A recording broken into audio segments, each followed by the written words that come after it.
ये सच है कि उत्तराखंड में काफी समय से मुस्लिम रहते हैं, लेकिन इनकी संख्या बेहद ही कम हुआ करती थी।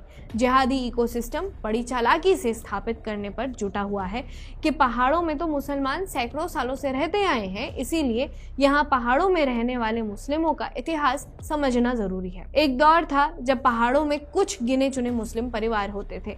वो गढ़वाली और कुमाऊनी भाषा दोनों बोलते थे, वैसे ही पहनावा पहनते थे। अब उनमें और आम पहाड़ी में कोई भेद नहीं कर सकते थे।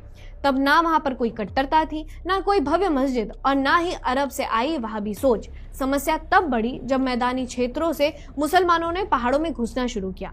रोजी रोटी के बहाने बाहर से आने वाली मुस्लिम भीड़ ने पहाड़ों का स्वरूप बदलना शुरू किया। धीरे धीरे झुग्गियां बसी, फिर उन झुग्गियों के बीच एक कच्ची मजार बनी और फिर उस मजार ने मस्जिद का रूप ले लिया। और फिर शुरू हुआ लाउडस्पीकर का कोहराम। जो पहाड़ सुबह ओम नमः शिवाय और शंख की ध्वनि से गूंजते थे, वहां 5 वक्त की अजान ने अपना खूंटा गाड़ दिया था।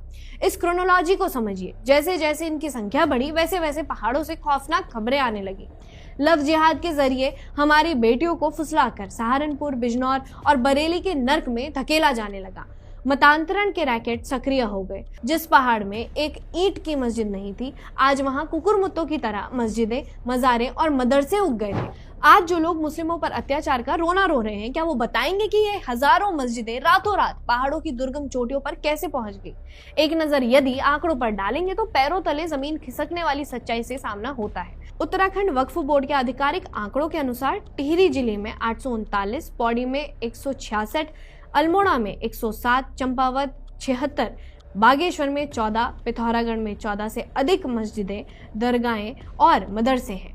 ये आंकड़े उन पहाड़ी जिलों के हैं जहां 1985 से पहले एक भी मस्जिद नहीं थी। बात करें प्रदेश के मैदानी इलाकों की तो देहरादून जिले में 2434, उधम सिंह नगर में 351, नैनीताल में 584 और हरिद्वार में वक्फ की संपत्तियों की संख्या 2439 से भी अधिक पहुंच चुकी है। मार्च 2025 में जारी किए गए आंकड़ों के अनुसार देवभूमि में 6844 से अधिक वक्फ संपत्तियां हैं। इसमें लगभग 853 मस्जिदें, 233 दरगाह, 883 कब्रिस्तान और 113 से अधिक मदरसे शामिल हैं। स्थिति की गंभीरता का अंदाजा इसी बात से लगाया जा सकता है कि उत्तराखंड के सबसे छोटे जिले चंपावत में भी 76 वक्फ संपत्तियां हैं। अब आप ये वीडियो गौर से देखिए। पहली नजर में किसी को भी लग सकता है कि ये जरूर किसी कश्मीरी गांव का दृश्य है, लेकिन आप गलत हैं। ये दृश्य है उत्तराखंड के पौड़ी जिले के रामा गांव का, जो जल्द ही मौला या चिश्ती गांव बनने की ओर अग्रसर है। जिस जगह कभी मंदिरों के शंख और घंटियों के मधुर स्वरों से लोगों की नींद खुलती थी, वहां आज लाउडस्पीकर पर 5 वक्त की अजान सुनाई पड़ती है। हालांकि इस गांव में मुस्लिम लंबे समय से रहते हैं, लेकिन यहाँ पहले मस्जिद नहीं हुआ करती थी। रामा गांव की ये मस्जिद हाल ही में बनाई गई है। इस मस्जिद के इमाम का नाम मोहम्मद इरशाद है, जो बिहार से है और अपने 4 बच्चों के साथ मस्जिद में रहता है।